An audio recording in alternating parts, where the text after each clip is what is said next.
मनीष कश्यप की कोर्ट में पेशी हुई और कोर्ट में पेशी के दौरान मनीष कश्यप ने जज साहिबा को कुछ ऐसा कह दिया जिसे सुनकर आपका कलेजा फट जाएगा। वहीं इस रिपोर्ट में हम तमाम बातें आपको बताने जा रहे हैं कि आखिर मनीष कश्यप ने जज साहिबा से क्या ऐसा कह दिया जिसे सुनकर आपका कलेजा फट जाएगा। साथ ही साथ हम ये भी बताने वाले हैं कि मनीष कश्यप केस की क्या स्थिति है, यानी कि सारी की सारी अपडेट भी हम आपको देने जा रहे हैं। तो इस वीडियो को अंत तक देखिएगा और मनीष कश्यप के समर्थक इस वीडियो को शेयर कर हर समर्थक तक पहुंचाने की जिम्मेदारी अब आपकी है।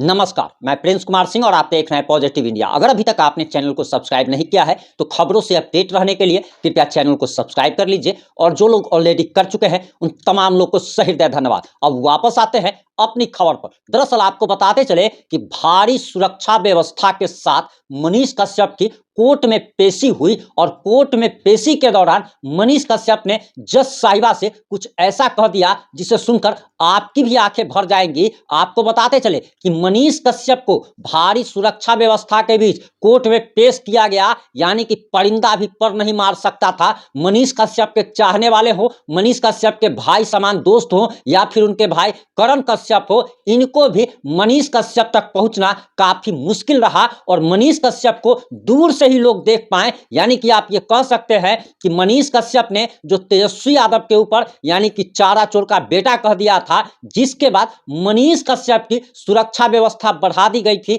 मनीष कश्यप के फिजिकल अपीयरेंस पर यानी कि शरीर, आप कह सकते हैं कि सशरीर पेशी पर रोक लगा दी गई थी और वीडियो कॉन्फ्रेंसिंग के जरिए सुनवाई हो रही थी। लेकिन कोर्ट के आदेश के बाद मनीष कश्यप की कोर्ट में सशरीर पेशी हुई, लेकिन इस दौरान इतनी ज्यादा सुरक्षा व्यवस्था रही कि मनीष कश्यप के पास परिंदा भी पर नहीं मार सकता था। और ये कहीं ना कहीं ये बहुत अच्छी बात है, क्योंकि मनीष कश्यप की जब कोर्ट में पेशी होती थी तो मनीष कश्यप के हजारों चाहने वाले वहां पर उमड़ पड़ते थे और हजारों चाहने वालों के बीच में आप सभी जानते हैं कि मनीष कश्यप के काफी बड़े बड़े दुश्मन है। काफी बड़े बड़े लोगों से उसने दुश्मनी मोल ले ली, भ्रष्टाचार के खिलाफ बोलकर, घोटालेबाज के खिलाफ बोलकर, और इन्हीं सब वजहों से मनीष कश्यप की सुरक्षा व्यवस्था बढ़ा दी गई। और जरा सोचिए कि उन हजारों लोगों के बीच में अगर कोई मनीष कश्यप का दुश्मन पहुंच जाता और मनीष कश्यप के साथ कुछ अनहोनी हो जाती तो इसके लिए सरकार जिम्मेदार होती। तो कहीं ना कहीं सुरक्षा व्यवस्था जो मनीष कश्यप के लिए की गई है, ये कहीं ना कहीं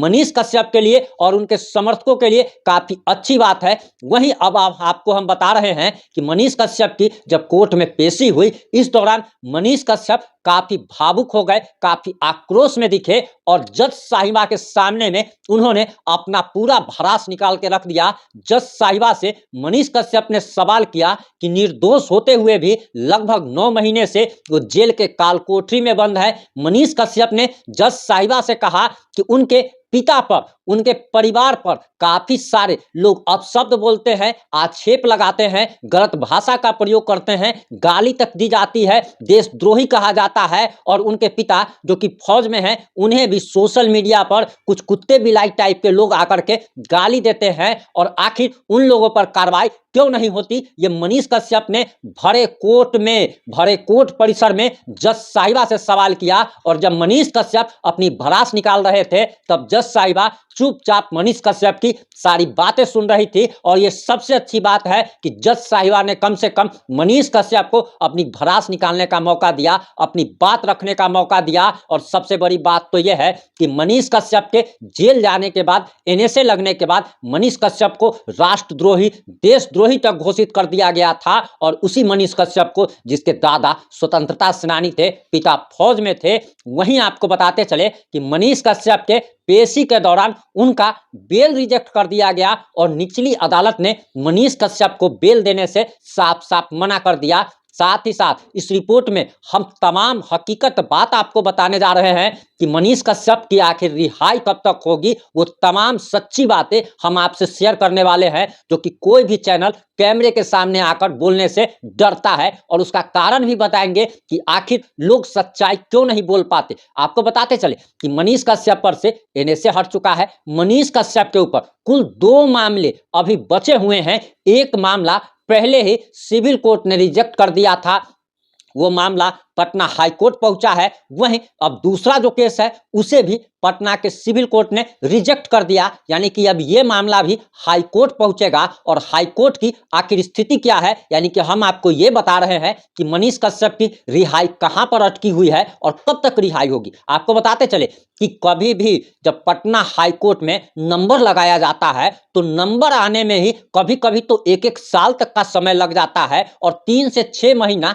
तो जनरली लगता है। अगर आपकी काफी पैरवी है, पहुंच है, तो हो सकता है कि एक दिन में आपकी सुनवाई हो जाए, लेकिन इसके लिए आपको किसी मुख्यमंत्री का बेटा होना पड़ेगा, किसी प्रधानमंत्री का बेटा होना पड़ेगा, किसी बड़े अफसर का बेटा होना पड़ेगा, तभी आपकी सुनवाई एक दिन में हो सकती है। वरना अगर आप आम इंसान हैं तो आपको अपना सिर्फ नंबर आने के लिए 3 से 6 महीने का इंतजार करना पड़ता है। यानी कि आप ये समझ करके चलिए कि 2 मामले अब पटना हाई कोर्ट में चले गए हैं, और जो हम शुरू से आप लोगों को बताते आ रहे हैं और अंदेशा जताते आ रहे हैं, वो बात कहीं ना कहीं सच साबित होती हुई दिख रही है। हालांकि हमें सच बोलने पर काफी सारे लोग नाराज भी हुए थे और कह रहे थे कि आप निगेटिव बता रहे हैं, आप गलत बता रहे हैं, लेकिन समय बीतने के साथ साथ हमारी सभी बातें सही साबित हो रही है। और ये इसीलिए हो रही है क्योंकि हम अगर कोई भी बात बोलते हैं तो ऐसे ही कैमरे पर आकर के नहीं बोल देते हैं, बल्कि उस केस की तहकीकात करते हैं, कई सारे वकीलों से बात करते हैं कि ऐसे केस में अभी तक का हिस्ट्री क्या रहा है, अभी तक जितने भी लोग इन सब सारे मामलों में गए हैं उनकी बेल कब तक हुई है, उनकी प्रोसीडिंग का क्या मामला रहा है, क्या स्टेटस रहा है। वो सारी बातों को जानकारी रखने के बाद एक निचोड़ निकाल करके हम आपके सामने में आते हैं। और हमने आपको बताया था कि लोकसभा चुनाव 2024 के समय मनीष कश्यप रिहा होंगे, और एकदम वही बात हो रही है। अब जरा सोचने की बात है कि दिसंबर में जब 2-2 मामला पटना हाईकोर्ट गया है, तब कम से कम 3 महीना कम से कम सिर्फ और सिर्फ नंबर आने में लगेगा, तब नंबर आ पाएगा। हाई कोर्ट में मनीष कश्यप के बेल की सुनवाई होगी। और अगर कहीं खुदा न खास्ते अगर हाई कोर्ट ने भी जिस प्रकार का रवैया अभी कोर्ट का रहा है, क्योंकि मनीष कश्यप के वकीलों का कहना है कि जिस मामले को निचली अदालत ने बेल रिजेक्ट कर दिया, ऐसे मामलों में निचली अदालत अक्सर बेल दे देती है, लेकिन मनीष कश्यप को बेल नहीं मिल पाया। ये कहीं ना कहीं मनीष कश्यप के समर्थकों का कहना है कि मनीष कश्यप पर दुर्भावना के ख्याल से कार्रवाई की जा रही है। कोर्ट भी उस प्रकार का न्याय मनीष कश्यप को नहीं दे रहा है, ये मनीष कश्यप के समर्थकों का कहना है। वहीं आपको बताते चले कि 3 से 4 महीना यानी कि मार्च से अप्रैल 2024 तक मनीष कश्यप की पटना हाईकोर्ट में इन 2 मामलों में सुनवाई होगी। और सुनवाई में अगर मनीष कश्यप को अगर बेल में अगर मिल जाती है, उसके बाद कम से कम 15 से 20 दिन पूरी की पूरी कानूनी प्रक्रिया में लगेगी। जो कागजी कार्रवाई होती है, डॉक्यूमेंटेशन जो भी होता है, वो करने में लगेगा। यानी कि आप कह सकते हैं कि 2024 का लोकसभा चुनाव तक मनीष कश्यप जेल से बाहर आएंगे। वहीं आपको एक जानकारी देते चले कि बहुत सारे लोग हमारे सच्चाई बोलने पर भड़क जाते हैं, क्योंकि वो उस व्यक्ति विशेष के सपोर्टर होते हैं। अब हम जिसके खिलाफ बोलने जा रहे हैं, ये नरेंद्र मोदी हैं, देश के प्रधानमंत्री हैं, बीजेपी है जिसकी केंद्र में सरकार है। अगर ये चाहती तो मनीष कश्यप एक दिन में, आप सुन रहे होंगे, समझ रहे होंगे, देख रहे होंगे कि किस तरीके से लालू प्रसाद यादव हो, तेजस्वी यादव हो, या लालू प्रसाद यादव हमने सिर्फ एक उदाहरण में नाम दिया है आपको, ऐसे तमाम नेता हो, चाहे वो राहुल गांधी हो, ममता बनर्जी हो, हेमंत सोरेन हो, ऐसे तमाम लोग जो कोर्ट की शरण में जाते हैं, 1 घंटे के अंदर में इनकी सुनवाई होती है। और तो और बड़े से बड़े आतंकी के लिए 12 बजे रात में कोर्ट खुल जाता है।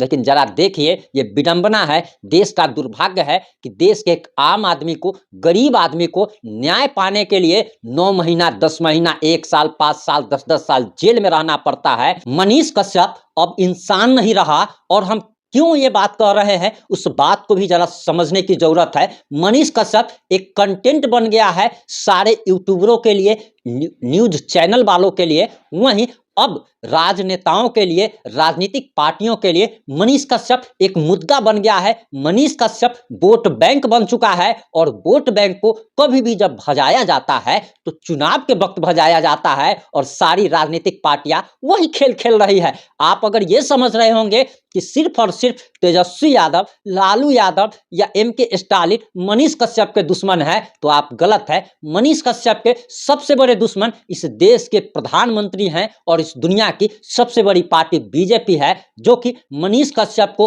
वोट बैंक की तरह इस्तेमाल करने के लिए उनकी रिहाई पर अभी ब्रेक लगा दिया है। इस बात को हम पूरी बात आपको समझाएंगे, लेकिन आपको बताते चले कि मनीष कश्यप की रिहाई चुनाव के वक्त होगी और उस समय बीजेपी इस बात को भुनाएगी। मनीष कश्यप एक मुद्दा बनेगा और हो सकता है, यह भी हो सकता है कि मनीष कश्यप को लोकसभा चुनाव बीत जाने के बाद, रिजल्ट आने के बाद उनकी रिहाई हो, ताकि मनीष कश्यप के नाम पर राजनेता चुनाव में वोट बटोर सके। अब इस बात को हम ऐसे साबित करने जा रहे हैं कि जब प्रधानमंत्री नरेंद्र मोदी बने थे, उस समय जब पहली बार जब 2014 में नरेंद्र मोदी प्रधानमंत्री बने थे, उस समय भी ये लोग अध्यादेश ला करके 370 हटा सकते थे, अध्यादेश ला करके राम मंदिर बनने का रास्ता साफ कर सकते थे, लेकिन इन लोगों ने नहीं किया। और इन लोगों ने तब किया जब ये लोग दूसरी टर्म में आ गए।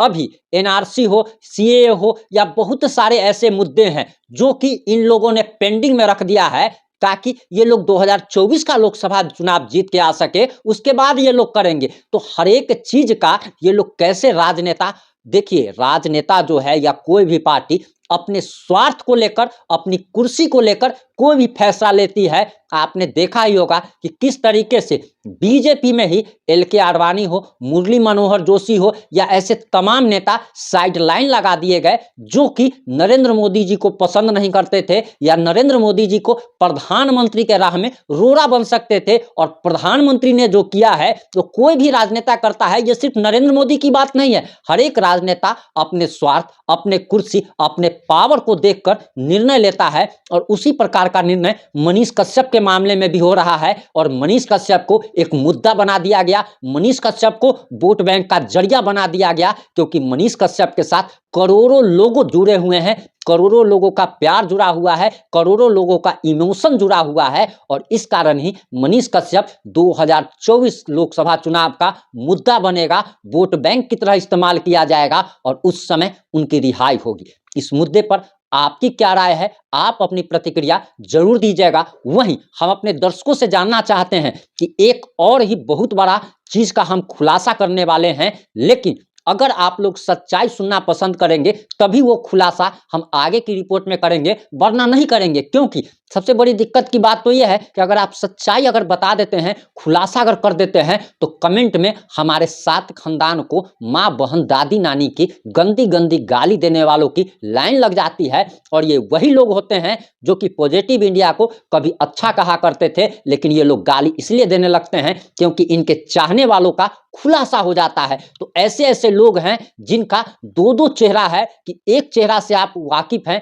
तो आप उन्हें अच्छा समझ रहे हैं, लेकिन दूसरा चेहरा जिससे आप वाकिफ नहीं हैं, और जब हम वाकिफ कराएंगे और जब उस चेहरे से मुखौटा उतरेगा तो वो व्यक्ति जब नंगा होगा तो आप भी हाय तौबा करेंगे। तो कृपया कमेंट करके जरूर बताएं कि हम आगे जो खुलासा करने वाले हैं वो करें अथवा ना करें। इस वीडियो को ज्यादा से ज्यादा शेयर कर मनीष कश्यप के हर समर्थक तक सच्चाई पहुंचवाने की जिम्मेदारी अब आपकी है। जुड़े रहें हमारे साथ। जय हिंद, जय भारत।